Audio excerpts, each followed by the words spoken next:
Back to the polls. Now, the Ministry of Food and Agriculture is defending its decision not to hold a Farmers' Day parade today, which has been replaced with an awards night dinner. The ministry's public relations officer, Bagbara Tanko, says the change aims to project farming as an attractive career choice. Thankfully, he joins us live on the phone. Good afternoon, Mr. Tanko. And what exactly why have you decided to skip the Farmers' Day parade this year? Good afternoon once again. Yes, so the Farmers Week, that week started on Monday. The climax of it is today, and we are holding an awards night and dinner ceremony for the award winners, both the regional category winners and national category winners. As stated earlier, since 1985, Farmers Day, we have always celebrated. And since then, we have reviewed the mode of celebration. In 2017, we actually reviewed it to ensure that national celebration was merged with the regional. So, for instance, if Volta region is hosting us, we brought all the 16 regions to a central point, and then we pair them 3 per a day.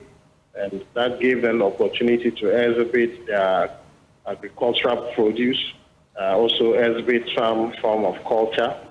And that has been the mode of celebration until 2023, where we had to review it again. And we had the exhibition around the ministerial enclave, 1 week exhibition. From there, we had to go to Takwa in Swayem, where we held an awards night and dinner for deserving farmers. So this year we are simply repeating what we did last year. Mr. Tanko, so tell me, are the farmers, who are the reasons you're celebrating or you're doing this Farmers Awards Night? Are they excited about the option of an awards night instead of a parade? Oh yes. So from all that we gathered last year, being the beginning, yes, they identified some few challenges of which we had to work on. We believe that the farmer, we've gotten to a point that we need to show them some level of comfort. We've gotten to a point that it's not just the dirty work that they do. And this is just but one day that we should use to honor them. So whatever we can do in our capacity as a ministry, give them a dignifying ceremony. That is exactly what we are doing. We are about to start the regional awards category. The hall is open and award winners are taking their seats. They see it as a novelty, especially those from the regions who were not privy to what happened last year. And I think they are excited about the mode of celebration. However, we are, like I said, we keep on reviewing the mode of celebration, and I cannot say this is the only way we can celebrate our farmers. So it's happening tonight, you say. Your other grounds, how are they coming in? You've said that they're excited already, but what are we to expect later again? Yeah, so we will be expecting some exciting packages in terms of award prizes. We have reviewed our prices also to have an impact in the lives of the farmer and the community in which he lives. For instance, ADB would have bought 3-bedroom, but it has been reviewed to a cash award price, which the farmer will invest in his farm enterprise and be able to expand and create more jobs. The first runner-up is also sponsored by Ghana Exim Bank.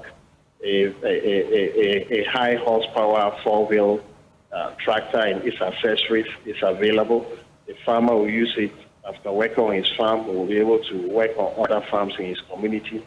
The second runner-up is also being sponsored by Stanbic Bank, equally a tractor with its accessories. So that is the direction to which we want to focus. We want to give award packages that will not only benefit the immediate family of the farmer, but will benefit the entire community in where the farmer operates. Well, Mrs. Tanko, kindly stay with me, especially because I have your attention and the full one today. The Peasant Farmers Association of Ghana wants governments to prioritize the allocation of resources towards tackling galamsey and strengthening agricultural support, instead of focusing solely on the National Farmers Day Award ceremony.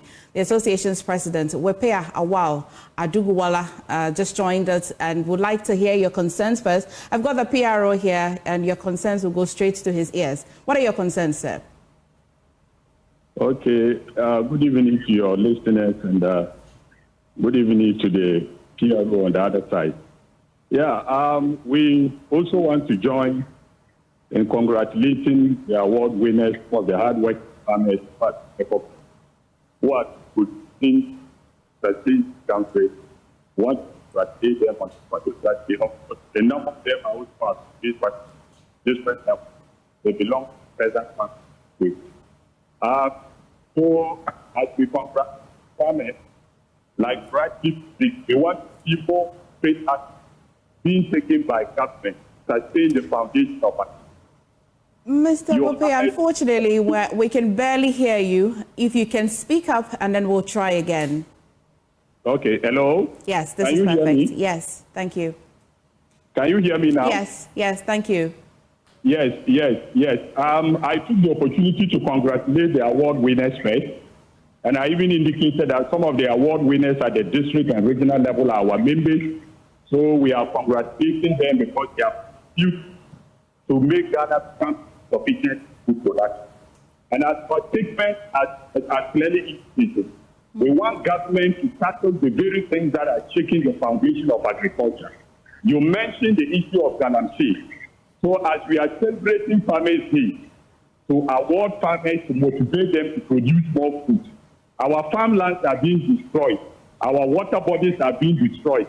The forest reserves are being destroyed. So if we are not careful to tackle this problem, I'm afraid one day we will not have any Farmers' Day to celebrate. So as we celebrate Farmers' Day, we want government to pay more attention to tackling the very things that are threatening the existence of agriculture in this country. And that is why we are putting our statement that the issue of galamsey is very key to us. Because many of our members have lost access to their farmland.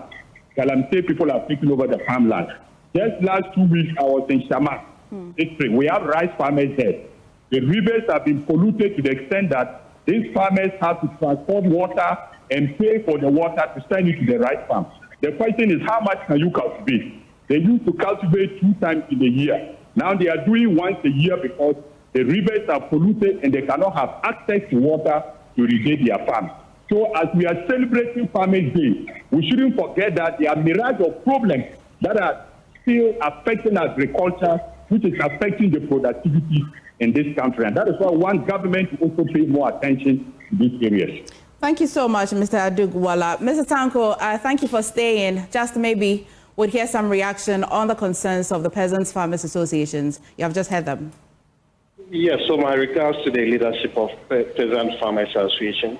Yeah, their concerns are legitimate and we share in it. So galamsey, we know, has done a lot of damage. Even real estate is taking most of our farmlands. So if we are not careful, it will get to a point that we will build the beautiful edifices, and those staying there will not have food to eat. So it's a concern and an agenda that we all have to push. As private sector, as government, as the ministry, we need to reclaim even the distracted lands, the lands that have been destroyed. We need to reclaim them and put them to productive. So I share, and the ministry also share in their concern, and it's something the ministry is considering. As I said, that is why this year's team is talking about climate resilience agriculture to ensure sustainable food security. These are the disasters that occur that mitigate against our success in achieving self-sufficiency in agriculture. And certainly the ministry is taking it up. Very well. Thank you, gentlemen, for talking to us, and thank you for the assurances. Meanwhile, the Chamber of Agribusiness Ghana is asking government to increase budget allocation for the agric sector. The group, in a statement released to commemorate Farmers' Day also wants governments to enhance private sector partnership or participation. Let's run you through some key findings by the group. Now, first, the stark reality says Ghana's agricultural sector is struggling due to inadequate policies and programs. It also says that farmers across the country face poor economic conditions with limited access to finances, market, and technology. Also, the farmer population is aging with an average age of 55 years, threatening the sector's sustainability. Rudimentary and unproductive skills stifle true rural economic growth and transformation. Also, Ghana recently ranked low on skilled development according to the World Bank's Business Ready profile.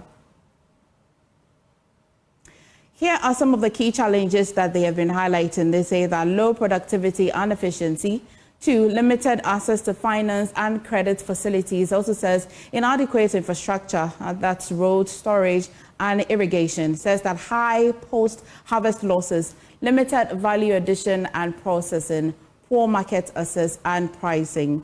Those are some of the key challenges that is being highlighted. Let's take you to labor and productivity concerns. Says that low-skilled workforce, limited training and capacity building, inefficient extension service, and also says high labor cost. They also have been giving some recommendations, says that increased budget allocation for agriculture, streamline regulations and reduce bureaucracy, enhance private sector participation, also prioritize agriculture research and development, develop a comprehensive agricultural skills development program. Those are some of the recommendations from the Chamber of Agribusiness Ghana farmers, and they have been issuing the statement on today in commemoration or celebrating together with the farmers. Now let's bring you some campaign-related story.